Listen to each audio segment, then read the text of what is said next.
ขอความนอบน้อมแด่องค์สมเด็จพระสัมมาสัมพุทธเจ้าซึ่งเป็นผู้ไกลจากกิเลสตรัสรู้ชอบได้โดยพระองค์เองขอความนอบน้อมแด่พระธรรมคำสั่งสอนที่พระผู้มีพระภาคเจ้าทรงตรัสไว้ดีแล้วขอความนอบน้อมแด่พระอริยสงฆ์สาวกผู้ประพฤติดีปฏิบัติดีปฏิบัติชอบตามคำสั่งสอนของพระผู้มีพระภาคเจ้าก็ขอเจริญในธรรมสาธุชนคนใจบุญทั้งหลายวันนี้ก็มีโอกาสที่จะได้มาพูดมาคุยมาสนทนาปราศัยเป็นการทักทายญาติธรรมทุกคนทุกท่านซึ่งวันนี้ก็ถือว่าเป็นฤกษ์ดีมงคลดีที่เรามีโอกาสได้ทำบุญใส่บาตรมีโอกาสได้รักษาศีลมีโอกาสได้เจริญจิตตภาวนานี่เขาเรียกว่าเลิกดีมงคลดีของเราเลิกอยู่ที่ตัวของเรามงคลอยู่ที่ตัวของเราถ้าเราทำสิ่งที่ดีๆสิ่งดีๆก็ปรากฏขึ้นภายในจิตในใจของเราและการดำรงชีวิตของเราก็จะดีตามไปด้วยเพราะว่าทุกสิ่งทุกอย่างนั้นอยู่ที่ตัวของเราเองที่พูดบ่อยๆย้ำเตือนบ่อยๆว่าถ้าอยากรู้อดีตให้ดูปัจจุบันอยากรู้อดีตเนี่ยให้ดูปัจจุบันอยากรู้ว่าในอดีตเราทำอย่างไรก็ดูในปัจจุบันว่าเราทำอย่างไรอยากรู้ว่าอนาคตจะเป็นอย่างไรก็ดูการกระทำในปัจจุบันของเราเนี่ยสิ่งเราเนี่ยมันจะเป็นเครื่องย้ำเตือนภายในจิตในใจของเราให้เราเป็นผู้ที่ไม่ประมาทเพราะว่าพระพุทธเจ้านั้นสอนให้เราท่านทั้งหลายดูตัวของเราเองมาศึกษามาเรียนรู้ตัวของเราคนอื่นเราเพียงแต่แนะนำบอกกล่าวเตือนสติได้เป็นบางคนแต่ว่าเราไม่สามารถจะไปบังคับไปบัญชาบุคคลนั้นบุคคลนี้ให้ทำตามเราได้เพราะว่าแต่ละคนนั้นมีกรรมที่แตกต่างกันออกไปอย่างเราบางครั้งเนี่ยคนอื่นมาเตือนสติเรากลับไม่ชอบแต่พอมีคนอื่นไปยุยงส่งเสริมให้เราทำสิ่งไม่ดีเรากลับชอบมันก็แปลกเหมือนกันบางครั้งมีกัลยาณมิตรมาเตือนมาบอกกล่าวมาแนะนำให้เราทำสิ่งที่ดีเรากลับไม่ชอบแต่พอมีคนที่ชวนเราไปสวนเสเฮฮาไปดื่มสุราเมรัยไปเที่ยวขับเที่ยวบาร์สิ่งเหล่านี้เราก็รู้ว่ามันไม่ดีแต่เราก็ยังไปเราก็ยังชอบเราก็ยกย่องบุคคลเหล่านี้ว่าโอ้ยบุคคลเหล่านี้เนี่ยดีกับฉันเหลือเกินไปเที่ยวนี่ก็ไม่ลืมฉันไปเที่ยวนี่ก็ไม่ลืมเราชวนเราไปด้วยแต่พอเวลามีคนไปวัดโอ้ยไม่ไปหรอกวัดวาอารามเนี่ยไปรู้จักพระเดี๋ยวพระก็จะชวนทำบุญแน่ไปรู้จักพระเดี๋ยวพระก็จะมาเบียดเบียนเราอีกแน่บางคนเขาคิดเช่นนี้นะเลยไม่อยากเข้าวัดเลยไม่อยากจะทำบุญสุนทานแต่เวลาเขาชวนไปเที่ยวไปดื่มน้ำเมาไปสมเลเทเมาต่างๆเนี่ยชอบกับว่าโอ้ยเพื่อนของเราเนี่ยรักเราดีกับเราเหลือเกินมีอะไรแล้วก็ชวนเราไปเนี่ยบางคนบางท่านก็ชอบอย่างนี้เพราะอะไรเพราะว่าเอาอีกแล้วตุ๊กแกสองหางมาร้องอีกแล้วแต่ปล่อยให้มาร้องก่อนเวลาเราไม่คุยมันก็ไม่ร้องนะญาติโยมนะ2 วันที่ผ่านมาที่ไม่ได้มาคุยเนี่ยมันก็ไม่ร้อง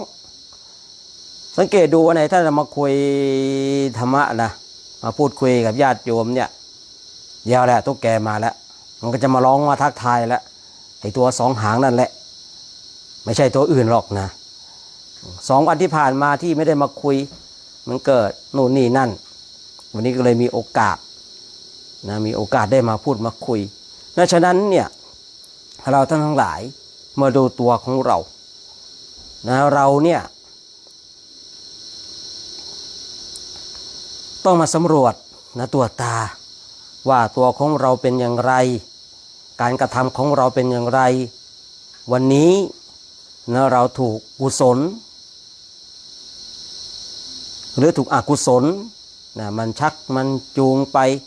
มันฉุดกระชากลากไปนะบางคนบางท่านเนี่ยตื่นเช้ามาเนี่ยโอ้จิตใจดีทำบุญใส่บาตรพอสายๆมาแล้วด่าคนนั้นด่าคนนี้พอบ่ายๆมาแล้วหงุดหงิดงุนง่านพอตกเย็นมาเมาแต่ช่วงนี้เขาคงจะไม่เมากันนะเนาะเพราะว่าอยู่ในช่วงโควิดก็ว่ากันไปนะว่ากันไปฉะนั้นเนี่ยเราทั้งหลายนะบางครั้งเนี่ยเราก็เตือนสติกันต้องเตือนสติกับบุคคลที่เราเตือนได้ถ้าเตือนไม่ได้เราก็ไม่ต้องเตือนเพราะเราต้องเข้าใจว่ากรรมมุนาวัตติโลโกนะสัตว์โลกย่อมเป็นไปตามกรรมแต่ก่อนที่จะใช้คำเนี้ยเราต้องมาบอกกล่าวเขาก่อนเตือนสติเขาก่อนบางคนเนี่ยเราอย่างสมมุติว่าเราชวนเข้าวัดโอ้ไม่ไปหรอกไม่ไปกลัวร้อนถ้าชวนเขาไม่ไปไม่เป็นไรเขาไม่ไปเขาไม่มาแต่เป็นหน้าที่ของเขาเป็นหน้าที่ของเราที่เราจะต้องทำนะทำบุญสุนทานไปแล้วทำบุญเราก็อธิษฐานคือการอธิษฐานเนี่ยบางครั้งเนี่ยเราท่านทั้งหลายก็อธิษฐานกันแบบโอ้โหแบบมันเยอะแยะไปหมดเลยนะมันเยอะแยะไปหมดเลยอย่างพระพุทธเจ้าของเราในคราวเป็นพระโพธิสัตว์เนี่ยพระองค์ทำบุญพระองค์หวังอะไรหวังเพื่อสัมมาสัมโพธิญาณคือการทำบุญสี่อสงไขยกับแสนกำไรมหากัปที่พระองค์สร้างบารมีของพระองค์เนี่ยพระองค์ไม่ได้หวังความเป็นเทวดาไม่ได้หวังความเป็นท้าวสักกะไม่ได้หวังความเป็นท้าวมหาพรหมเลยแต่การทำบุญการสร้างบารมีของพระองค์แต่ละครั้งเพื่ออะไรเพื่อสัมมาสัมโพธิญาณคือหนึ่งเดียวเลยมีกำลังมาก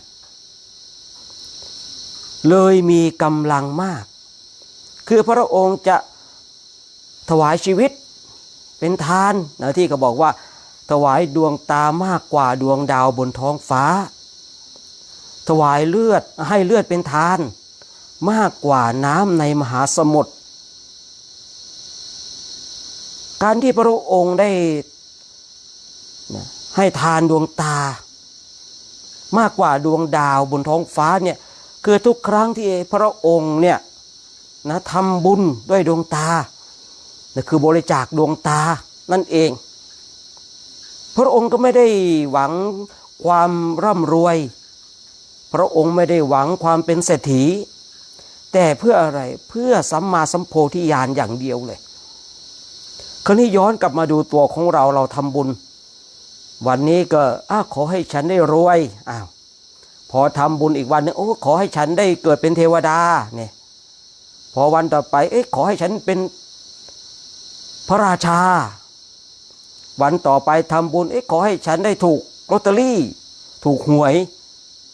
บางคนก็อย่างนี้คือมันการทำบุญของเราเลยบางทีเนี่ยเลยไม่มีกำลังคือเราแบบอธิษฐานไปแบบเยอะแยะไปหมดเลยนะเยอะแยะไปหมดเลยฉะนั้นเราลองมาเปลี่ยนไหมอย่างใดอย่างหนึ่งให้มันมั่นคงไปเลยอย่างใดอย่างหนึ่งให้มันมั่นคงไปเลยยกตัวอย่างอย่างที่พูดได้กล่าวถึงพระมหาโพธิสัตว์ที่พระองค์ได้บำเพ็ญเพียรในการทำบุญสุนทานไม่ว่าจะ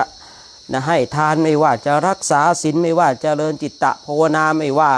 ในเรื่องของบารมี30นะพระองค์ก็หวังเพื่อสัมมาสัมโพธิญาณอย่างเดียวคือหนึ่งเดียวเลยไม่ได้แบบงอนแง่นคอนแค้นไม่ได้ว่าอยากนู่นอยากนี่เลยเพราะอำนาจของบุญที่เราทำเนี่ยมันมีอำนาจนะเราท่านทั้งหลายแต่ด้วยที่เราอธิษฐานเยอะแยะไปหมดเลยกำลังมันเลยอ่อนกำลังเลยอ่อนถ้าเราอธิษฐานอย่างใดอย่างหนึ่งให้มันมั่นคงไปเลยเนี่ยกำลังมันก็จะมีกำลังมาก เราลองสังเกตดูตัวของเราได้ในเรื่องของการทำบุญเนี่ยนะบางคนบางท่านก็ทำบุญใส่บาตรพระแล้วก็ขอให้ฉันได้รวยเนี่ยพออีกวันหนึ่งขอให้ฉันได้สวยได้หล่อเนี่ยกำลังมันก็เลยถูกตัดรอนไปคือมันไม่รวมเป็นหนึ่งอะพูดง่ายๆว่ามันไม่รวมเป็นหนึ่งไม่เหมือนกับพระโพธิสัตว์เนี่ยรวมเป็นหนึ่งอะแต่สิ่งที่จะได้ตามมาเนี่ยอย่างที่ในพระโพธิสัตว์อธิษฐานอธิษฐานการทำบุญแต่ละครั้งเพื่อสัมโพสัมโพธิญาณเนี่ยวันนี้เจ็บคอนิดหน่อยนะเพราะว่ากลางวันอากาศมันร้อนกลางคืนบางทีบางเย็นฝนตกมันก็เลยนิดหน่อยนะก็เลยอาจจะติดขัดนิดนึงวันนี้นะพระองค์เลยมีกำลังมากจึงมีอานิสงส์มากในการทำบุญในแต่ละครั้งของพระองค์อย่าว่าแต่พระโพธิสัตว์เลยนะอย่าว่าแต่พุทธเจ้าเลยมีเรื่องราวมากมายที่เกิดในพระไตรปิฎกนะที่คนทำบุญแล้วหวังอย่างเดียวเลยนะหวังอย่างเดียวเลยมีอยู่เรื่องที่ว่านางปาติปูชิกาก่อนที่นางจะมาเกิดบนโลกมนุษย์เนี่ยนางได้เป็นเทพธิดาเทพธิดาอยู่ในสำนักของเทพบุตรที่ชื่อว่ามาลาภาลีมาลาภาลีเนี่ยเป็นเทพบุตรที่มีนางฟ้าเป็นบริวาร 1,000 เราจะเคยได้ยินว่าเทพบุตรองค์หนึ่งมีนางฟ้าเป็นบริวารอย่างน้อย500อย่างมากก็1,000อย่างพระอินทร์เนี่ยเป็นแสนพระอินทร์เนี่ยมีพูดง่ายๆว่ามีภรรยาหลักๆก็คือ4ถ้าพูดตามภาษาเราก็เมียหลวงเลย4เลยยกเป็นอันดับ1เลย4ส่วนเมียน้อยนี่มีเป็นแสนอย่างพระอินทร์นะอย่างเทพบุตรบางองค์ก็ขึ้นอยู่ด้วยอำนาจบุญของตนเองอย่างมาราภารีเนี่ยมีเทพธิดาเป็นบริวาร 1,000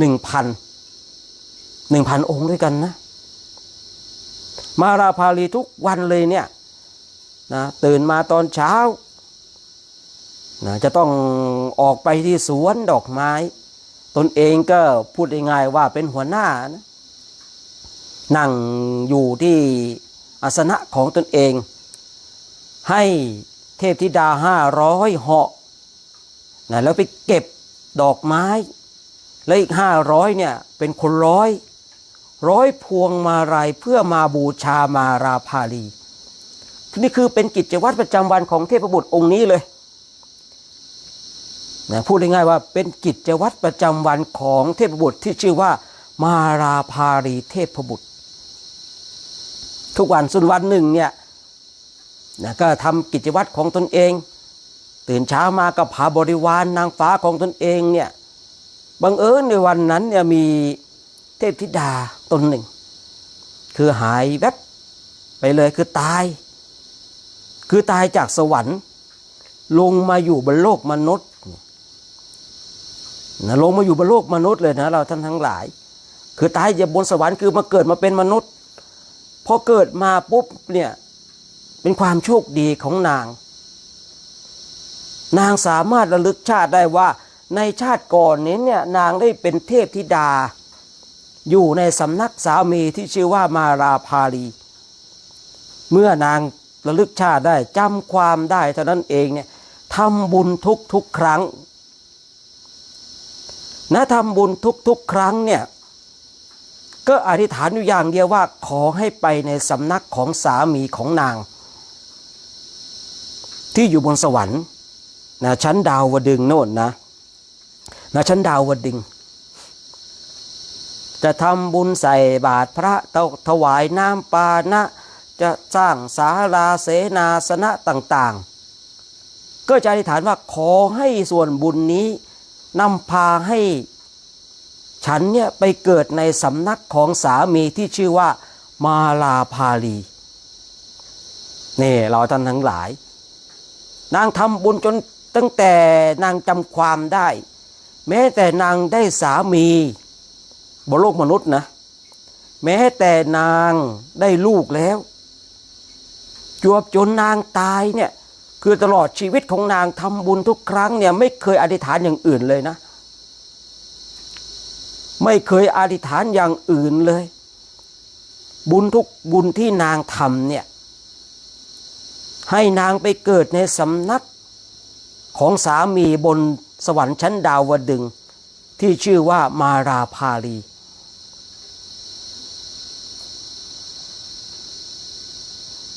คนทั้งหลายเลยเรียกว่านางปาติปูชิกานะคนบนโลกมนุษย์เนี่ยจึงเรียกว่าปาติปูชิกาคือทำบุญแล้วหวังเกิดในสำนักของสามีของนางที่อยู่บนสวรรค์ชั้นดาวดึงส์จวบจนนางตายนะวันหนึ่งเนี่ยคนเราเนี่ยมีการเกิดมีการแก่มีการเจ็บมีการตายเป็นเรื่องของธรรมดาทุกคนเราท่านทั้งหลายแต่นางเนี่ยทำบุญแล้วใจของนางเนี่ยมั่นคงอยู่ในบุญของตนเองพอตายก็ไปเกิดโน่นเลยในสำนักของสามีเก่าของนางที่ชื่อว่ามาราภารีในขณะที่นางมาเกิดอยู่บนโลกมนุษย์เนี่ยนางมีอายุเป็น80-90 ปีนะนางมีอายุถึง80-90 ปีอะแต่พอนางตายจากบนโลกมนุษย์ปุ๊บไปเกิดอยู่บนสวรรค์เลยพอไปถึงบนสวรรค์เนี่ยเทพบุตรที่ชื่อว่ามาราภารีจะนั่งอยู่ที่เดิมส่วนเทพธิดา999 องค์ก็กำลังทำหน้าที่ของตนเองบนโลกมนุษย์ผ่านไป70-80-90 ปีแล้วแต่บนสวรรค์เนี่ยยังไม่ได้1 วันเลยแล้วท่านทั้งหลายเทพบุตรที่ชื่อว่ามาราภารีถามว่าอ้าวเธอไปไหนมาเทพธิดาที่ชื่อว่าปาติปูชิกาก็บอกว่าโอ้ฉันไปจุติมาจะนายพูดง่ายๆว่าไปเกิดมาบนโลกมนุษย์โอ้โหเท่านั้นเองเนาะมาราภารีนึงอัศจรรย์และงงของเรายังไม่ถึงวันเลยนะของเรายังไม่ถึงวันเลยแต่ว่าบนโลกมนุษย์เนี่ยผ่านไปนี่80-90 ปีแล้วอะจึงถามมาราภารีจึงถามเทพธิดาว่าบนโลกมนุษย์เนี่ยมีอายุเท่าไหร่นางปาติปูชิกาเทพธิดาก็บอกว่าก็ประมาณ90-100 ปีเป็นอย่างมากโหแสดงว่าคนบนโลกมนุษย์เนี่ยคงจะให้ทานรักษาศีลภาวนากันอย่างดีเลยสิเทพบุตรที่ชื่อว่ามาราภารีว่าอย่างนั้นเทพธิดาที่ชื่อว่าปาติปูชิกาโอ้ยว่าอะไรอย่างนั้นล่ะนายคนบนโลกมนุษย์เนี่ยโดยส่วนมากยังมัวเมายังหลงไหลในกามคุณ5ในรูปในเสียงในกลิ่นในรสในโผฏฐัพพะคนทั้งหลายเนี่ยยังสวนเสเฮฮาไม่รู้จักการให้ทานไม่รู้จักการรักษาศีลไม่รู้จักการเจริญจิตตภาวนาเลยเปรียบเสมือนว่าบนโลกมนุษย์เนี่ยมีอายุเป็นล้านปีหมื่นปีนางเทพธิดาที่ชื่อว่าปาติปูชิกาว่าอย่างนั้นคราวนี้เราท่านทั้งหลายเนี่ยนะคือบนโลกมนุษย์กับสวรรค์เนี่ยคือมันมีเวลาที่แตกต่างกันอย่างอายุของเทวดานะบนสวรรค์ชั้นจาตุมเนี่ยมีอยู่500 ปีสวรรค์นะส่วนดาวดึงส์มี 1,000 ปีสวรรค์ส่วนยามาเนี่ยมี 2,000 ปีสวรรค์ส่วนดุสิตเนี่ย 4,000 ปีส่วนนิมารตีเนี่ย 8,000 ปีแล้วก็สวรรค์ชั้นที่6 16,000 ปีบนสวรรค์นะนี่คืออายุของสวรรค์เราก็ลองคิดดูว่าคราวนี้เนี่ยบนสวรรค์ทิพย์เนี่ยมีวันที่แตกต่างกันอย่างสมมติว่า1 วันของสวรรค์ชั้นจาตุมหาราชิกาหรือว่าสวรรค์ชั้นที่1เนี่ย1 วันนะ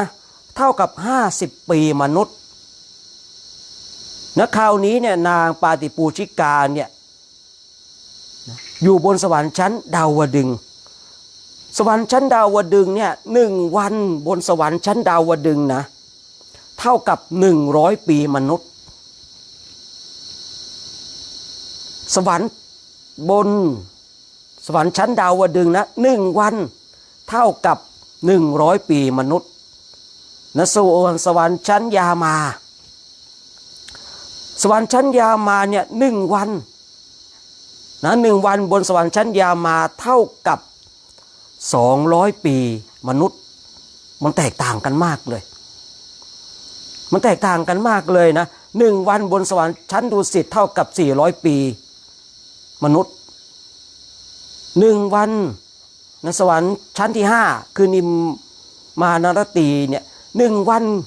บนสวรรค์ของสวรรค์ชั้นที่5เอาพูดง่ายๆกันแล้วกันเนาะเท่ากับ800 ปีมนุษย์1 วันบนสวรรค์ชั้นที่6 1 วันนะเท่ากับ 1,600 ปีบนโลกมนุษย์เราโอ้โหสมมติว่าคนที่ไปเกิดในสมัยครั้งพุทธกาลไปเกิดสวรรค์ชั้นที่6ตัวนี้เขาก็ได้ประมาณวันหนึ่งอะของโลกเราผ่านไป 2,600 ปีเนาะผ่านไป 2,600 ปีบนโลกมนุษย์เราแต่สวรรค์ชั้นที่6เพิ่งผ่านไปได้วันกว่าๆเองยังไม่ถึง2 วันเลยนู่นละ2 วันก็ต้องบนโลกมนุษย์เราต้อง 3,200 ปีจึงจะได้2 วันของสวรรค์ชั้นที่6คราวนี้เราไม่ต้องแปลกใจเลยบางทีญาติของเราไปเกิดอยู่บนสวรรค์น่ะบางคนบอกญาติของฉันเนี่ยทำบุญสุนทานไปแล้วทำไมไม่มาส่งข่าวเลยนะไม่มาส่งข่าวเลยว่าบนสวรรค์เป็นอย่างไรเราลองคิดดูอะสมมติญาติของเราเนี่ยไปเกิดบนสวรรค์ชั้นที่2คือชั้นดาวดึงส์1 วันบนสวรรค์เท่ากับ100 ปีมนุษย์เราคือเนี่ยเขาพอเทวดาไปคนไปเกิดเป็นเทวดาเนี่ยคือไปเกิดปุ๊บเนี่ยโอ้โหเห็นมีสมบัติมากมายมีอาหารเป็นทิพย์มีอะไรนี่มันสมบูรณ์แบบทุกอย่างเลยก็บอกว่าโอ้เดี๋ยวก่อนขอให้ญาติของตนเองว่าฉันมาเกิดอยู่บนสวรรค์นะ2 3 4 5 6 7 8 9 10 10 ครั้งโอ้โหตุ๊กแกร้อง10 ครั้งเลยนะตุ๊กแกมันร้องลองดูดิว่ามันจะร้องเท่าไหร่ร้อง10นี่ดีหรือเปล่าเนาะมันมีตำราอยู่นะเนาะตำราเรื่องตุ๊กแกร้องเนี่ยนะเอาเรื่องตุ๊กแกร้องก็ปล่อยไปเนาะเรื่องตุ๊กแกร้องก็ปล่อยไปมันอยากร้องก็เรื่องของมันย้อนกลับมานะสมมติว่าญาติของเราไปเกิดบนสวรรค์ชั้นดาวดึงส์เนี่ยบอกว่าโอ้เดี๋ยวขอให้ฉันมีความสุขก่อนพอฉันกินอิ่มพอฉันได้สุขสบายปุ๊บฉันจะลงกลับมาบอกญาติของตนเองเราคิดดูว่า1 วันอยู่บนสวรรค์ชั้นดาวดึงส์เนี่ยเท่ากับ100 ปีมนุษย์ฉะนั้นถ้าเราลงตัวเฉลี่ยออกไปเป็นชั่วโมงออกมาเนี่ยช่วงเวลากินข้าวเนี่ยบนโลกมนุษย์เราไปเท่าไหร่แล้วนะคืนนี้เขาบอกว่าโอ้เดี๋ยวนอนหลับสบายก่อนนะสักวันหนึ่งพูดง่ายๆว่าขอให้เรามีเสวยสุขมีความสุขอยู่กับทิพย์วิมานของตนเองแล้วจึงจะกลับไปบอกญาติของตนเองว่าบนสวรรค์นี่โอ้มันดีเหลือเกินเนี่ยคืออานิสงส์ของการให้ทานการรักษาศีลการเจริญจิตตภาวนามันดีอย่างนี้นี่เองนะไม่ใช่ว่าคนที่ตายไปแล้วไม่คิดถึงญาติของตนเองที่อยู่บนโลกมนุษย์นะเขาคิดถึงอยู่แต่ว่าถ้าไปเกิดอยู่บนสวรรค์นะเขามีความสุขอ่ะเขามีความสุขกับทิพย์สมบัติของตนเองกล่าวว่าเดี๋ยวเขานอนสักวัน2 วัน ก็จะลงมาบอกญาติพอเขาอิ่มในทิพย์สมบัติของตนเองแล้วเนี่ยอ้าวเดี๋ยวลงไปบอกญาติของตัวเองดีกว่าสมมติว่าไปอยู่บนสวรรค์ชั้นดาวดึงส์2 วันผ่านไปบนโลกมนุษย์200 ปี200 ปีเราคิดดูว่า200 ปีมัน2 ชั่วอายุคนพูดอย่างงี้เอา3ก็แล้วกันนะ3จะกลับมาบอกดูตรวจดูญาติของตนเองไปตรวจดูผู้เป็นลูกของตนเองจะกลับมาไปบอกลูกของตนเองดีกว่าว่าตนเองจะเกิดอยู่บนสวรรค์ชั้นดาวดึงส์มีทิพย์สมบัติมากมายด้วยอานิสงส์การให้ทานการรักษาศีลการเจริญจิตตภาวนาแต่ทำยังไงได้เมื่อตรวจดูญาติของตนเองแล้วตายหมดนะตายหมดเลยมาบอกไม่ได้เนี่ยบางคนบางท่านว่าญาติของตนเองตายไปแล้วทำไมไม่กลับมาบอกบ้างเนี่ยนะบางครั้งเนี่ยเขาไปเกิดอยู่บนสวรรค์เขามีความสุขอยู่บนสวรรค์แต่เขายังไม่ลงมาบอกเพราะเขากำลังเสวยความสุขที่เกิดจากของทิพย์เนี่ยเราไม่ต้องไปแปลกใจหรอกที่ว่าทำไมคนตายไปแล้วเนี่ยนะทำไมไม่กลับมาบอกสั่งสมมติบางคนญาติของตนเองไม่เคยให้ทานไม่เคยรักษาศีลไม่เคยเจริญจิตตภาวนาเลยเนี่ยตายไปตกนรกโอ้โหตกนรกแล้วเนี่ยก็คงไม่มีโอกาสหรอกที่จะกลับมาบอกญาติของตนเองว่าฉันตายไปเนี่ยตกนรกนะทุกข์ทรมานมากเลยเหตุเพราะฉันเหตุเพราะเราไม่ได้ให้ทานรักษาศีลเจริญจิตตภาวนานะเลยต้องมาตกนรกบกไหม้จะกลับมาบอกญาติของตนเองก็ไม่ได้มันเหมือนกับเครื่องจองจำนะเพราะว่าถ้าตกนรกแล้วเนี่ยใครจะมากลับมาบอกญาติของตนเองได้เนาะเราไม่ต้องดูคนที่เขาถูกตำรวจจับไปมีความผิดมีใครบ้างตำรวจให้อนุญาตหรือเปล่าว่าโอ้ฉันเนี่ยฆ่าคนตายแล้วแต่จะไปบอกญาติก่อนว่าฉันถูกจับเนี่ยตำรวจเขาไม่ปล่อยมาอย่างแน่นอนนี่ขนาดบนโลกมนุษย์นะแล้วโลกแห่งกรรมที่เกิดจากที่การกระทำของตนเองแล้วนำพาให้ตัวเองไปตกนรกเนี่ยยมบาลคงไม่ปล่อยมาลอยนวลอย่างแน่นอนเราท่านทั้งหลายเขาจริงไม่ได้กลับมาบอกเราว่า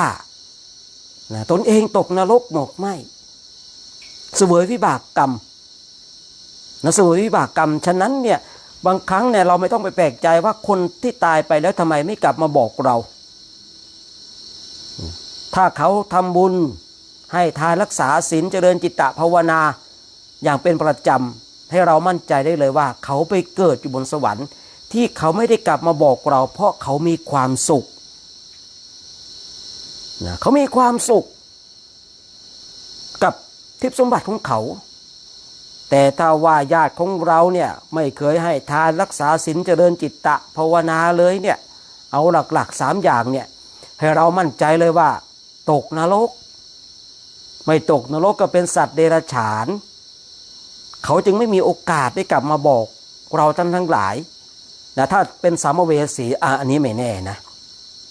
ถ้าญาติของเราเนี่ยเป็นสัมภเวสีอันนี้ไม่แน่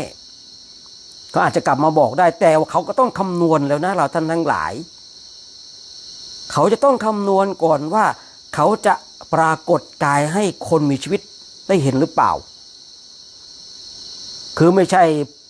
ว่าตายไปปุ๊บจะปรากฏกายให้เห็นเลยเนี่ยเขาต้องคำนวณก่อนเพราะว่า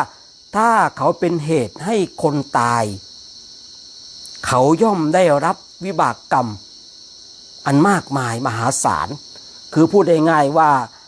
เหมือนกับการฆ่าคนนั่นเองผีฆ่าคนน่ะคือพูดง่ายๆว่าคนที่ตายไปมาปรากฏกายเห็นแล้วไอ้คนเห็นช็อกตายคือพูดง่ายๆว่าผีฆ่าคนถึงแม้ว่าตำรวจจะจับไม่ได้แต่กรรมวิบากกรรมย่อมเกิดขึ้นกับดวงวิญญาณนั้นๆเขาจึงไม่มาปรากฏกายให้เห็นผู้พูดเจออย่างเป็นประจำเลยคนที่ว่าทำไมเนี่ยญาติที่ตายไปแล้วทำไมไม่กลับมาถ้ากลับมา ผู้พูดเชื่อได้เลยว่าวิ่งหนีกันกระเจิงวิ่งหนีกันกระเจิงบางครั้งเนี่ยพ่อสมมุติว่าบางคนพ่อแม่เสียชีวิตไปเนี่ยบางทียังไม่เอากลับเข้าบ้านเลยร่างอันไร้วิญญาณนู่นเอาไปไว้ที่บ้านที่วัดนู่นขนาดร่าง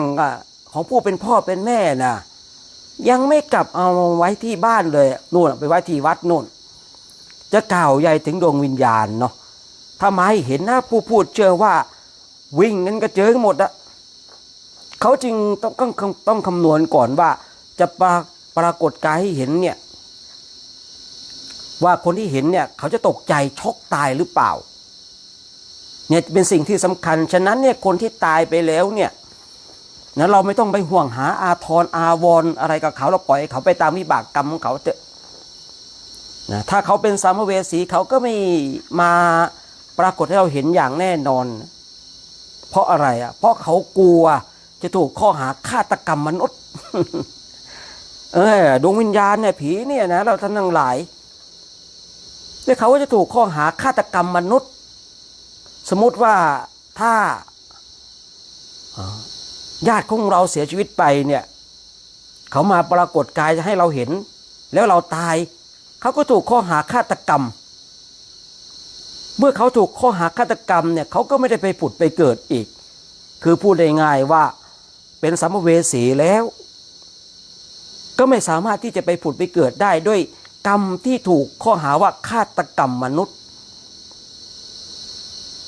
ฉะนั้นคนที่ตายไปเราก็ปล่อยเขาไปนะปล่อยเขาไป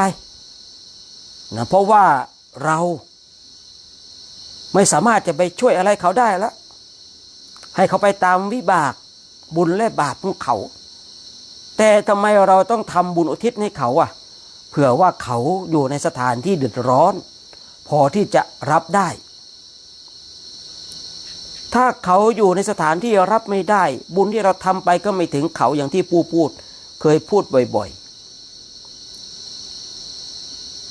นะบางคนบางท่านมีความสงสัยมากเลยว่าทำไมญาติของตนเองเนี่ยที่ตายไปแล้วทำไมไม่กลับมาบอกบ้างว่าเป็นอย่างไรชีวิตหลังความตายเป็นอย่างไรเนี่ยก็เป็นอย่างที่ผู้พูดได้กล่าวไว้บางทีเวลาของสวรรค์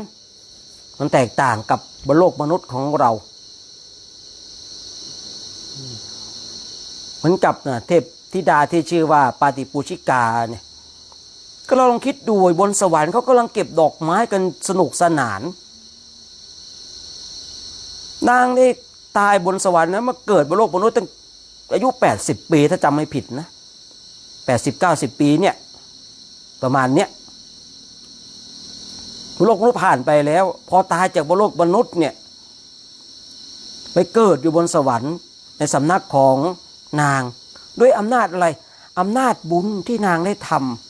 ำด้วยอำนาจบุญที่นางได้ทำจึงนำพาให้นางไปเกิดอยู่ในสำนักของมาราภารีเทพบุตรเนี่ยอำนาจของบุญเนี่ยอัศจรรย์นะเราท่านทั้งหลายฉะนั้นขอให้เรามั่นคงมั่นคงอย่างใดอย่างหนึ่งให้มันชัดเจนเลยแล้วว่าเราทำบุญในแต่ละครั้งเพื่ออะไรยังไง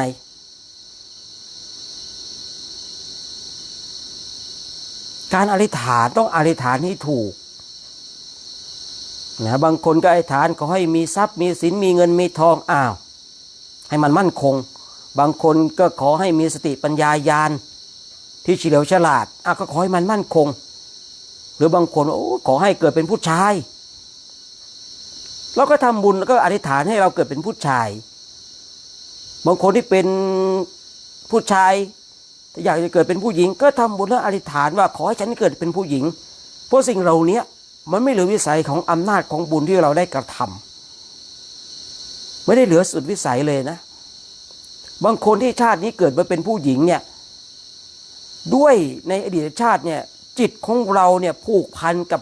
สิ่งที่เป็นผู้หญิงไงในชาตินี้เราจึงเป็นผู้หญิงแต่พอเราเกิดมาเป็นผู้หญิงเนี่ยบางคนบางท่านเนี่ยคิดเดี๋ยวชาติหน้าฉันจะเกิดเป็นผู้ชายฉันจะออกบวชบ้าง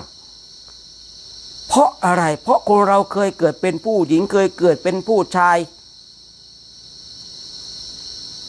มาในชาติเนี้ยสมมติว่าบางคนนี่เกิดมาในชาตินี้เป็นผู้หญิงพอเกิดไปเป็นผู้หญิงปุ๊บก็อยากจะเกิดเป็นผู้ชายนั่นแสดงว่าในอดีตชาติเนี่ยชาติที่ผ่านมาเราทำบุญแล้วอยากจะเกิดมาเป็นผู้หญิงอาจจะไปถูกอกถูกใจอะไรที่เป็นผู้หญิงสักอย่างหนึ่งอาจจะเห็นผู้หญิงสวยสุดสวยสดงดงามเราก็เลยทำบุญอธิษฐานขอให้เกิดเป็นผู้หญิงแต่ลืมไปว่าเราเนี่ยต้องทำบุญด้วยอะไรต่ออีกด้วยศีลคือทำบุญอธิษฐานว่าขอให้ฉันเกิดเป็นผู้หญิงเพราะบุญเนี่ยพออธิษฐานทำไปอธิษฐานให้เกิดมาเป็นผู้หญิงจริงแต่ลืมทำบุญอีกอย่างหนึ่งคือศีลเลยไม่สวยอย่างเหมือนกับคนที่เราเคยเห็นพอมาเกิดเป็นผู้หญิงปุ๊บเอามาเห็นผู้ชายได้บวชบ้างอะไรบ้างอุ้ยฉันอยากจะเกิดเป็นผู้ชายเอาอีกแล้วเอานี่ก็อธิษฐานก็ดิแล้วก็ทำบุญแล้วก็อธิษฐานให้มันมั่นคงอย่างเดียวเพราะชาติการเกิดของเราเนี่ยภพชาติของเราเนี่ยมันสามารถเปลี่ยนไปได้ด้วยอำนาจของบุญด้วยอำนาจของกรรมที่เราเกิดมาเป็นผู้ชายเป็นผู้หญิงเพราะในอดีตชาติเราต้องการที่จะเป็นเช่นนี้แต่ว่าในชาตินี้เราจะการเป็นยังไงอ่ะบางคนบางท่านเกิดมาเป็นผู้หญิงอยากจะเกิดเป็นผู้ชายก็ทำบุญดิทำบุญอธิษฐานขอให้ฉันได้เกิดมาเป็นผู้ชายและได้เข้ามาศึกษาในหลักธรรมคำสั่งสอนก็ทำบุญอธิษฐานไปบางคนถ้าเป็นผู้ชายก็อธิษฐานถ้าอยากเป็นผู้หญิงนะก็ทำบุญก็อธิษฐานไปอธิษฐานไปใช้อำนาจของบุญที่เราได้ทำนะบุญที่เกิดจากในส่วนต่างๆที่เราได้กระทำไปไม่รู้ว่าเราทำบุญในส่วนไหนก็ตามเราก็อำนาจตรงนั้นสัจจะตรงนั้นความจริงตรงนั้นให้มันปรากฏขึ้นทุกครั้งที่เราทำบุญอย่างที่ผู้พูดเคยพูดบ่อยๆก่อนให้กำลังให้หลังให้ต้องมั่นคง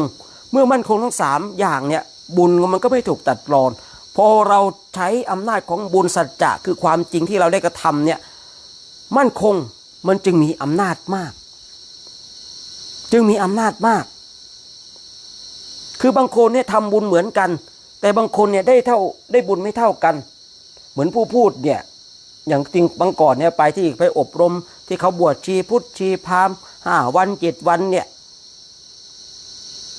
ถือศีล 8เหมือนกันแต่ได้บุญไม่เท่ากันเพราะอะไรอ่ะเพราะบางคนก็ถือศีลอย่างมั่นคงตั้งใจปฏิบัติแต่บางคนก็ถือศีลแบบไม่มั่นคงไม่ตั้งใจปฏิบัติเลยได้บุญไม่เท่ากันอานิสงส์ที่จะได้รับก็แตกต่างกันออกไปอีกดังนั้นเนี่ยเราทำบุญเนี่ยเราต้องย้อนกลับมาดูตัวของเราแล้วว่าเราหวังว่าเราต้องการสิ่งใดถ้าเราหวังที่จะหลุดพ้นออกจากความวัฏสงสารก็ใช้อำนาจของบุญของเราเนี่ยขอบุญขอส่วนบุญที่ข้าพเจ้าได้ทำเนี่ยนำพาให้ข้าพเจ้าหลุดพ้นออกจากห่วงวัฏสงสารเพราะอำนาจของบุญเนี่ย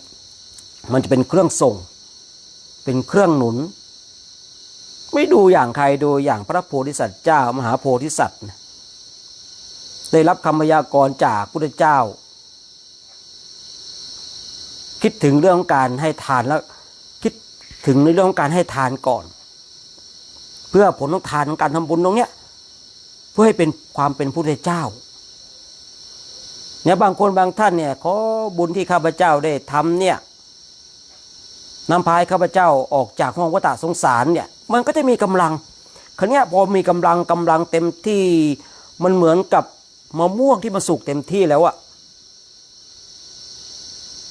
มะม่วงที่สุกเต็มที่มันถึงเวลามันก็หล่นพอหล่นปุ๊บมันก็จะเห็นในหลักธรรมที่พระพุทธเจ้าทรงสั่งสอนในเรื่องของอนิจจังทุกขังอนัตตามันก็จะชัดเจนเลยมีอำนาจมีกำลังของบุญเป็นเครื่องส่งเป็นเครื่องหนุนแต่บางคนบางท่านด้วยอำนาจบุญที่ข้าพเจ้าได้ทำนี้ขอให้ข้าพเจ้าเนี่ยได้มีทรัพย์มีสินมีเงินมีทองขอคำไม่มีอย่าได้มีแก่ข้าพเจ้าเลยเนี่ยอันนี้ต้ ต้องเวียนว่ายตายเกิดเพราะอำนาจของบุญที่เราทำเนี่ยมันก็จะนำพาให้เราได้อยู่ในวัฏฏะก่อนจวบจนบุญบารมีของเราเต็มเราก็จะเอาอำนาจของบุญอีกทีหนึ่งเนี่ยว่านำพาให้เราออกจากวัฏฏะอันนี้คือบุญบารมีเต็มในระดับที่อำนาจของบุญมันจะหนุนให้เราอธิษฐานอย่างนี้ดังนั้นเนี่ยเราท่านทั้งหลายลองมาพิจารณาดูว่าเราทำบุญในแต่ละครั้งไม่ว่าจะการให้ทานการรักษาศีลการเจริญจิตตภาวนาเนี่ยเราทำเพื่ออะไรหวังเกิดหรือหวังนิพพานเราทำบุญที่เราทำกันเนี่ยในแต่ละครั้งบุญเล็กบุญน้อยนะในส่วนบุญต่างๆที่เราได้ทำเนี่ยเราทำบุญที่หวังเกิดหรือหวังนิพพานอันนี้ต้องอยู่กับที่ตัวของเราแล้วไม่ได้อยู่กับบุคคลอื่นนะเพราะเรื่องนี้มันเป็นเรื่องของเราที่เราจะต้องตัดสินใจเองเป็นเรื่องของเราที่เราจะต้องตัดสินใจเองว่าเราจะไปณจุดไหนเพราะบุญเนี่ยโดยส่วนมากเราท่านทั้งหลายเราทำกันอยู่แล้วโดยส่วนมากเราทำกันอยู่แล้วบางคนก็ให้ทานใส่บาตรพระยังเป็นประจำบางคนก็ทำบุญตรงนู้นตรงนี้โอนจตุปัจจัยไปช่วยวัดนู้นวัดนี้ทำนู่นทำนี่ทำนั่นเราก็ทำกันเป็นประจำอยู่แล้วนะศีลของเราก็รักษาภาวนาเราก็ทำเนี่ยแต่ว่าเราจะมั่นคงขนาดไหนอะเราจะมั่นคงขนาดไหนเราจะงอนแง่นคอนเคนอย่างที่ผู้พูดกล่าวในเบื้องต้นว่าวันนี้อยากรวยพรุ่งนี้อยากสวยวันต่อไปอยากจะเข้ามรรคผลนิพพานวันต่อไปก็อยากไปเกิดสวรรค์ชั้นโน้นชั้นนี้ชั้นนั้นคือสวรรค์ใน6ชั้นเนี่ยมันไม่จำเป็นต้องภาวนาเกิดจากกำลังของการให้ทานและการรักษาศีลใน6ชั้นเนี่ยตั้งแต่ชั้นที่1จนถึงชั้นที่6เนี่ยแต่ถ้าหลุดจาก6ชั้นไปถึงพรหมเนี่ยต้องอาศัยกำลังของภาวนาต้องอาศัยของกำลังฌานฉะนั้นบางคนเนี่ยบางท่านเนี่ยทำบุญไปวันนี้ก็ขอชั้นที่1พอมาได้ยินว่าสวรรค์ชั้นที่2นะชั้นดาวดึงส์เนี่ยมันเป็นอย่างนั้นเป็นอย่างนี้ดีเหลือเกินขอด้วยอำนาจบุญที่ฉันได้ทำขอให้ไปเกิดสวรรค์ชั้นดาวดึงส์เถอะพอวันต่อไปฟังพระท่านบอกว่าสวรรค์ชั้นดุสิตนี่นะเป็นสวรรค์ชั้นของโพธิสัตว์มหาโพธิสัตว์ที่เป็นทั้งนิยตะและอนิยตะโพธิสัตว์ไม่ไปเกิดสวรรค์ชั้นดุสิตดีกว่าเนี่ยเราเลยไม่มั่นคงและมันเลยงอนแง่นคอนแคนมันเลยงอนแง่นคอนแคนทีนี้เราลองปรับใหม่ดิไม่รู้เพราะผู้พูดเจอว่าอำนาจของบุญที่เราทำเนี่ยมันสามารถส่งให้เราเป็นอะไรก็ได้ทุกอย่างที่เราต้องการเราก็ลองคิดดูอำนาจของบุญเนี่ยสามารถนำพาเป็นบุรุษเอกของโลกเป็นศาสดาเอกของโลกได้มันจะกล่าวใหญ่ถึงพระอรหันต์จะกล่าวใหญ่ถึงสวรรค์จะกล่าวใหญ่ถึงความเป็นเศรษฐีมหาเศรษฐีขนาดอำนาจของบุญยังสามารถหนุนไปถึงพระโพธิสัตว์พระพุทธเจ้าได้แต่เราบางทีเนี่ยเรามันได้ยินได้ฟังมากในเรื่องราวต่างๆมากมายเราก็เลยงอนแง่นคอนแคนเราเลยงอนแง่นคอนแคนเราทำบุญจริงแต่ว่าเราไม่มั่นคงวันนั้นก็อยากจะเป็นอย่างนั้นวันนี้ก็อยากจะเป็นอย่างนี้อีกวันก็อยากจะเป็นอย่างนู้นนี่นั่นต่างๆมันก็เลยแบบมันจะเลยว่าสิ่งใดมันจะเต็มก่อนอย่างสมมุติว่าเรามีขวดน้ำ10 ขวดนะ10 ขวดเรามีน้ำหยดเราทำบุญครั้งหนึ่งก็หยดวันนี้ใส่ขวดนี้สมมตินะวันนี้เราเอาหยดน้ำใส่ขวดนี้ขวดที่1พอวันต่อไปเอาน้ำใส่ขวดที่2เอาขวดที่10ดีกว่าพอวันต่อไปก็เอาน้ำหยดหนึ่งใส่ขวดที่8วันต่อไปก็ใส่วันต่อไปใส่ทุกวัน แต่บางวันเราอาจจะใส่ขวดที่1มากขวดที่1มันก็เต็มก่อนขวดที่1มันก็เต็มก่อนเมื่อเต็มก่อนปุ๊บขวดที่1มันก็ให้โอ้เต็มแล้วโอ้เห็นแล้วสบายแล้วเหมือนกันนะแต่ถ้าเราลองหยดขวดน้ำขวดเดียวมี10ขวดนะแต่เราหยดแค่ลงขวดเดียวทุกวันวันละหยดมันก็เต็มอยู่ขวดที่1เราก็เห็นเราก็ชัดเจนเหมือนกันไอ้บุญที่เราได้ทำไปแล้วเราอธิษฐานมั่วตัวไปหมดเนี่ยมันเลยไม่มีกำลังแต่ถ้าเรามึดมั่นอย่างเดียว1เดียวเอกาคือ1เดียวมันก็จะมีกำลังมากอะย้อนถามตัวเองวันนี้มาพูดมาคุยให้เราเนี่ยทุกสิ่งทุกอย่างเนี่ยที่ผู้พูดไปเนี่ยให้เราย้อนกลับมาดูตัวของเราทุกครั้งที่ผู้พูดได้พูดคุยในเรื่องใดก็ตามให้เรามาย้อนกลับมาดูตัวของเราเองไม่ได้ให้ดูคนอื่นให้ย้อนกลับมาดูตัวของเราว่าเนี่ยย้อนตั้งแต่อดีตจนมาถึงปัจจุบันเนี่ยเราทำบุญเนี่ยมันงอนแง่นคอนแคนขนาดไหนอะมันไหลไปตามกิเลสนะที่มันชักจูงเราไปมันก็เป็นกิเลสอย่างหนึ่งนะเราท่านทั้งหลายมันจะชักให้เราไปตรงนั้นมันกลัวเราจะเต็มไงถ้าเราอธิษฐานอยู่อย่างเดียวเนี่ยมันก็เต็มเร็วใช่หรือเปล่าเหมือนกับเราหยดขวดน้ำลงอยู่ขวดเดียวอะคือเนี้ยกิเลสมันก็จะพยายามจูงเราไปเฮ้ยไปตรงนั้นนะแต่วันนี้ขอรวยนะพรุ่งนี้ขอสวยนะพรุ่งนี้ขอเป็นเทวดาชั้นที่1นะวันต่อไปขอเป็นเทวดาชั้นที่2ที่3ที่4ที่5ที่6นะมันก็ถูกกิเลสดึงไปเพราะว่ามันกลัวเราจะเต็มญาติโยมเข้าใจหรือเปล่าว่ามันกลัวเราจะเต็มมันเลยพรรณนาในสิ่งอื่นๆว่ามันดีแล้วชักจูงเราไป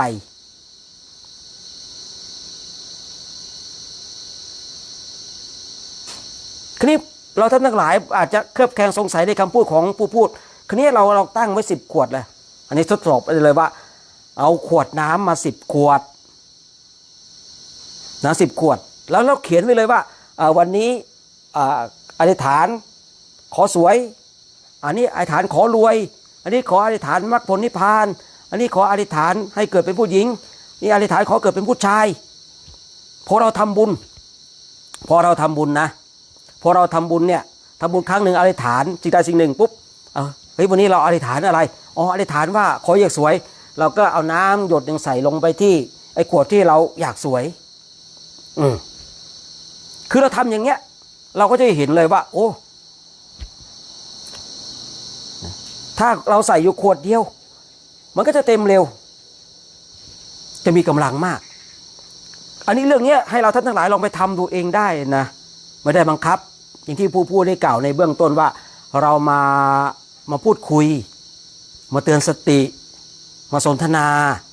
มาเป็นนานาสาระแห่งธรรมกันเราจะทำตามหรือไม่ทำตามนั่นแล้วแต่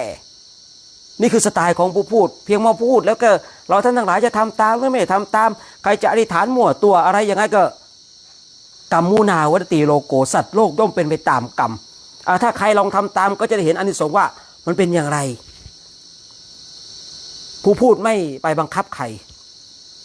เพียงแต่มาบอกกล่าวมาเตือนสติมาแนะนำมาสนทนาปราศัยกันมาได้เปลี่ยนความรู้ซึ่งกันและกัน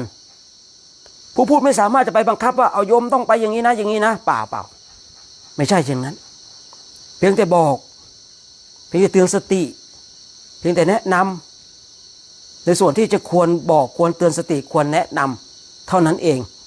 เพราะเราเป็นผู้ที่แสวงหาความจริงเราก็ต้องมาคือมหากัลยาณมิตรที่ดีเมื่อกัลยาณมิตรที่ดีเขาก็จะนำพาให้เราไปพบกับสิ่งที่ดี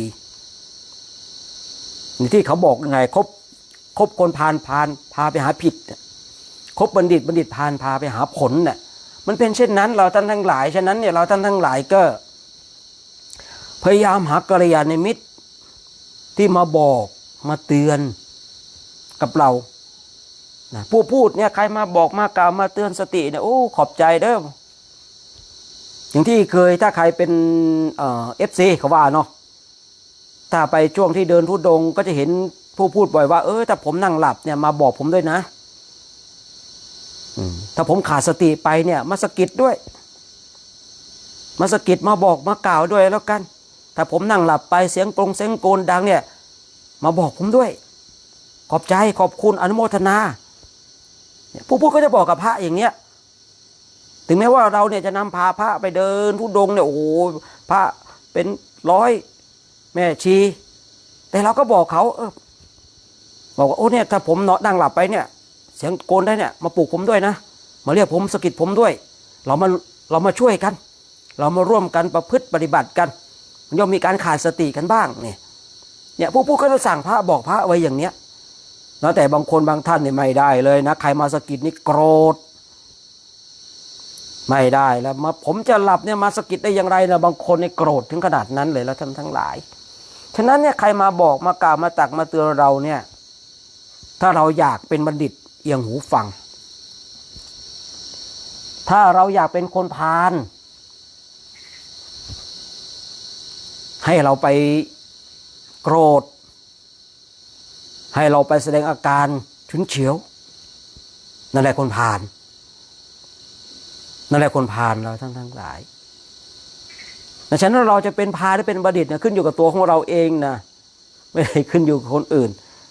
บางคนเนี่ยโชคดีนะได้กัลยาณมิตรที่ดีเนี่ยมาบอกมากล่าวมาตักมาเตือนเนี่ยถือว่าเป็นความโชคดีของบุคคลนั้นไปเราไปทำบุญวัดโน้นดีกว่าเราไปช่วยเหลือผู้คนที่นู่นดีกว่าเนี่ยชวนกันไปทำบุญจิตใจมันก็จะสูงส่งไปแต่ถ้าชวนไปวันนี้ไปกินเหล้าดีกว่าจิตใจมันจะต่ำลงมันจะแตกต่างกันโดยสิ้นเชิงเราท่านทั้งหลายจะแตกต่างกันโดยสิ้นเชิงระหว่างคนที่ชวนกันไปทำบุญสุนทานเนี่ยแต่ก็อย่างนี้ทั้งนี้ทั้งนั้นอย่างนี้อย่างนั้นอีกนะบางทีนะชวนคนไปทำบุญเนี่ยมันติดสารพัดนะเราท่านทั้งหลายติดนู่นติดนี่ติดนู่นติดนี่แต่ชวนไปกินเหล้าเมายาไม่ติดเลยนะแปลกเราท่านทั้งหลายเคยเป็นหรือเปล่าพวกนี้เนี่ยเราจะไปทอดพระป่าวัดนู้นนะผมไม่ไหวเลยติดต้องทำงานเนี่ยพวกนี้มีงานเลี้ยงสังสรรค์นะคุณนะโอ้โหเนี่ยเจ้าภาพเนี่ยเขาเลี้ยงเต็มที่เลยโอ้โหติดงานใครก็ไปได้ทำไมเป็นเช่นนั้นน่ะเราลองมาพิจารณาลองมาบางครั้งลองมาทบทวนย้อนกลับมาดูตัวของเรานะที่ผู้พูดได้พูดบ่อยว่าทุกสิ่งทุกอย่างเนี่ยย้อนกลับมาดูตัวของเราพอได้เห็นสิ่งนู้นสิ่งนี้ย้อนกลับมาดูตัวของเราว่าเป็นอย่างไรนะว่าเป็นอย่างไรนะฉะนั้นวันนี้เนี่ยก็มาพูดมาคุยในเรื่องว่าอำนาจของบุญที่เราได้ทำเนี่ยมันจะมีอำนาจมีกำลังแรงเท่าเราอธิษฐานสิ่งใดสิ่งหนึ่งให้มันมั่นคงนะเหมือนกับนางปาติปูชิกาตายจากบนสวรรค์มาเกิดมาโลกมนุษย์จำความได้พูดง่ายๆว่าระลึกชาติได้แล้วก็ทำบุญสุนทานขอให้เกิดไปบนสวรรค์ชั้นดาวดึงส์และในสำนักของสามีที่ชื่อว่ามาลาภารีเทพบุตรด้วยอย่างที่ได้กล่าวไว้ว่าจะรักษาให้ทานรักษาศีลเจริญจิตตะภาวนาฟังเทศฟังธรรมทั้งหลายเนี่ยนางก็อธิษฐานอยู่อย่างเนี้ยเพราะวันที่นางตายนี่นะโอ้โหพระผู้เป็นปุถุชนเศร้าโศกเสียใจเพราะว่านางมีอุปการะมากเลยนางทำบุญทุกอย่างคือพูดง่ายๆว่าทำบุญเวลาตายเนี่ยพระผู้เป็นปุถุชนเนี่ยเสียอกเสียใจว่าโอ้ยนางไม่น่ารีบตายเลยนางเนี่ยมีอุปการะคุณกับพระสงฆ์องค์เจ้ามากเลยส่วนพระผู้เป็นอรหันต์กับปรงธรรมสังเวชตัวชีวิตของคนเรามีการเกิดมีการแก่มีการเจ็บมีการตายเป็นเรื่องของธรรมดาคนทั้งหลายก็สงสัยนะในเมื่อนางปาติปูชิกาได้ตายเนี่ยพระภิกษุสงฆ์ก็นั่งสนทนากันว่านางตายไปแล้วไปไหนเนา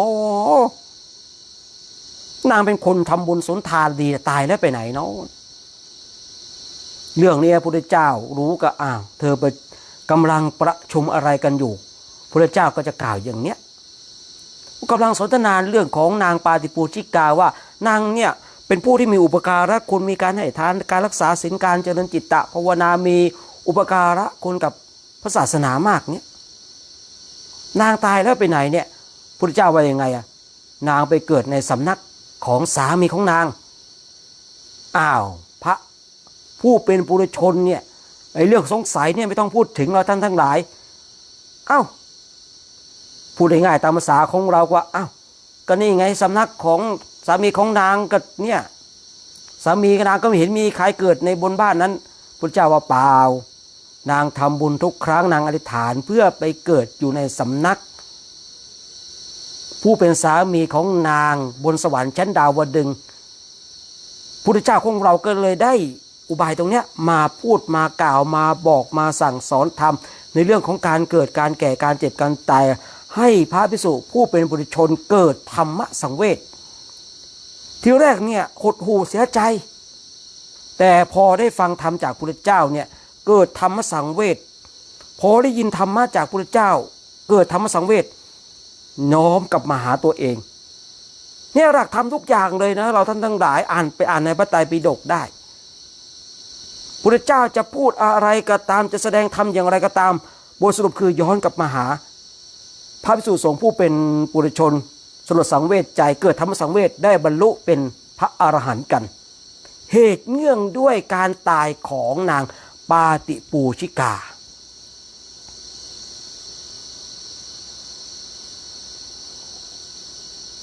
ฉะนั้นเราท่านทั้งหลายเนี่ยเราทำบุญสุนทาน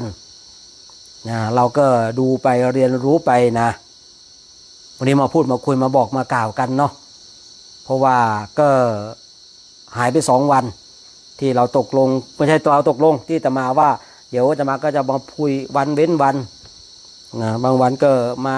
เดินจงกรมมานั่งสมาธิไร้สดบ้างแต่ว่าบางวันก็ไม่ได้มาไร้สดเพราะว่ามันก็นู่นนี่นั่นหลายอย่างแต่ว่าถ้าวันไหนว่างไม่มีกิจอย่างอื่นนะที่จะต้องทำนี่ก็จะมาเดินจงกรมมานั่งสมาธิกันกับญาติโยมนะฉะนั้นวันนี้ก็มาพูดมาคุยเนาะมาเตือนสติกันนะช่วงต่อไปเดี๋ยวก็จะได้มาทักทายนะญาติธรรมว่าวันนี้ญาติธรรมได้มาพูดมาคุยมาบอกมากล่าวมาทักทายอะไรบ้างเนาะบางคนบางท่านเนี่ยอย่างที่ผู้พูดกล่าวไว้ว่าบางทีเลื่อนคอมเมนต์ไปจนถึงคอมเมนต์แรกๆแล้วเนี่ยก็จะอ่านแต่พอจบไลฟ์สดปุ๊บเนี่ยอ้าวข้อความนี้เมนนี้คอมเมนต์นี้เรายังไม่ได้อ่านเนี่ยก็ต้องขอประทานอภัยด้วยเพราะว่าพอเลื่อนไปแล้วมันก็มาเห็นแค่นั้นนะเห็นแค่นั้นขออนุญาตใส่แว่นก็แล้วกันนะขออนุญาตใส่แว่นนะ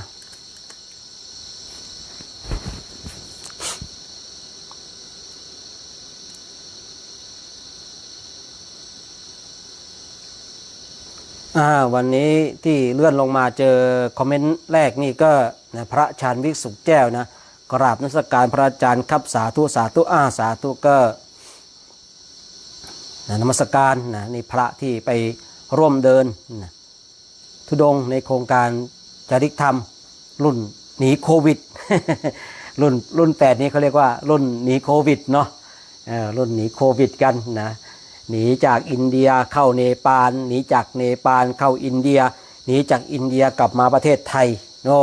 เขาเรียกว่ารุ่นหนีโควิดมาพักร้อนพักใจที่ประเทศไทยเนี่ยรุ่น8นะรุ่นหนีโควิดนะแล้วก็คุณจันบานคุณโยมจันบานยอดแพงกราบนมัสการหลวงพี่เจ้าค่ะนะสาธุอนุโมทนาบุญเจ้าค่ะสาธุเนาะคุณโยมจันบานเนาะยอดแพงนะก็อนุโมทนาเนาะกับโยมด้วยเนาะแล้วก็จะมีพรุ่งนี้ได้อีกสักกี่วันนะสาธุค่ะสาธุนะคุณโยมจันบานยอดแพงว่านับด้วยเจ้าค่ะว่าร้องกี่ครั้งเมื่อกี้นับแล้วนะมันร้องรอบแรกไม่ได้นับพอรอบ2ได้นับนะนับไปแล้วแต่ไม่บอกว่าร้องเท่าไหร่แล้วลืมไปแล้วนะจริงไม่ได้ลืมหรอกนะแต่อยากรู้ก็ไปย้อนดูเองก็แล้วกันนะน้ำสายใจจริงใจอยู่แล้วนะกราบสาธุค่ะพระอาจารย์ก็สาธุเนาะโยมจันบานว่าพรุ่งนี้หวยออกหวยออกก็ว่ากันไปเนาะ พระอากิญจโนภิกขุนะอากิญจโนภิกขุนะขอกราบถวายความเคารพท่านพระอาจารย์โชคชัยครับก็สาธุแล้วกันเนาะสาธุนะแล้วก็คุณโยมสุกัญญานะครับกราบนมัสการพระอาจารย์สาธุสาธุค่ะสาธุด้วยเนาะแล้วก็คุณน้อยหรือเปล่าเนาะ NOY ไม่ใช่หรือเปล่าใช่หรือเปล่าก็ไม่รู้เนาะน้อย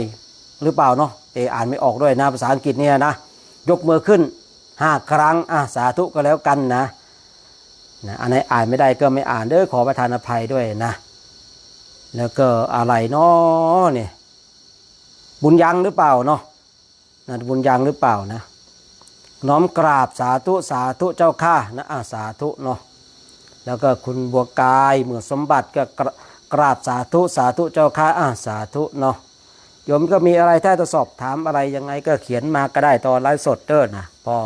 ช่วงทักทายนี่ก็จะได้มาอ่านนะมาตอบนะถ้าตอบได้ก็ตอบไม่ได้ก็ไม่ตอบนะยังติดค้างของคุณโยมเสียงของหัวใจเรื่องของพระพุทธเจ้าไปแสดงอภิธรรมบนสวรรค์นะเดี๋ยวมีโอกาสเนาะแล้วกลับมาได้คุณสาลีเนาะกราบนมัสการสาธุค่ะสาธุนะโยมยานะกราบนมัสการเจ้าค่ะสาธุนะแล้วก็โยมยาเนาะแล้วก็คุณโยมเจริญรัตน์กิจหมายมั่นน้อมกราบนมัสการพระอาจารย์เจ้าค่ะกราบสาธุธรรมเจ้าค่ะสาธุนะแล้วก็คุณรัชนกเรือนเงินกราบนมัสการข้าสาธุนะสาธุเจริญในธรรมนะคุณรัชนกนะอาทิตย์หน้าถ้าได้ไปแม่จันจะแวะไปกราบที่วัดนะครับพระอาจารย์สาธุได้นะแล้วกลับมาที่เสียงของหัวใจนะน้อมกราบนมัสการพระอาจารย์สาธุค่ะสาธุเนาะ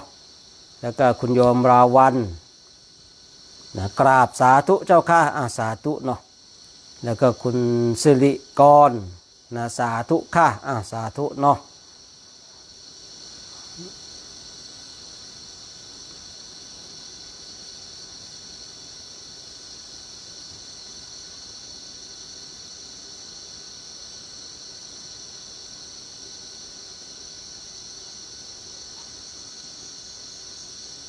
หมดแล้วนะวันนี้ก็ได้มาพูดมาคุยเนาะมาพูดมาคุยมาสนทนาปราศัยกันนะตามสติกำลังการเป็นการทักทายกันเนาะก็ไม่ได้เป็นธรรมะอันลึกซึ้งอะไรเนาะเป็นการเตือนสติเป็นการทักทายเล็กๆน้อยๆถึงปานกลางจะได้มาพูดมาคุยกันอะไรในค่ำคืนนี้ก็ต้องขออนุโมทนาสาธุชนคนใจบุญนะที่ได้แวะเวียนมาชมไลฟ์สดแล้วก็มาช่วยมาคอมเมนต์กดถูกใจก็ดีนะก็ต้องขออนุโมทนาสาธุการเนาะที่เราท่านทั้งหลายเป็นผู้ที่ใคร่ในธรรมใคร่ในบุญในกุศลกันนะสิ่งเหล่านี้ก็จะได้ติดตามตัวเราไปนะทุกภพทุกชาติฉะนั้นวันนี้นะก็ขอนะสมมุติยุติไว้เพียงเท่านี้นะบุญใดกุศลใดที่เราท่านทั้งหลายได้กระทำก็ขอให้บุญนั้นกุศลนั้นจงปกปักรักษาให้เราท่านทั้งหลายจงมีความสุขมีความสงบมีความร่มเย็นท้ายที่สุดก็ขอให้ได้มรรค4ผล4นิพพาน1ทุกคนทุกท่านด้วยเทินสาธุเจริญในธรรมนะ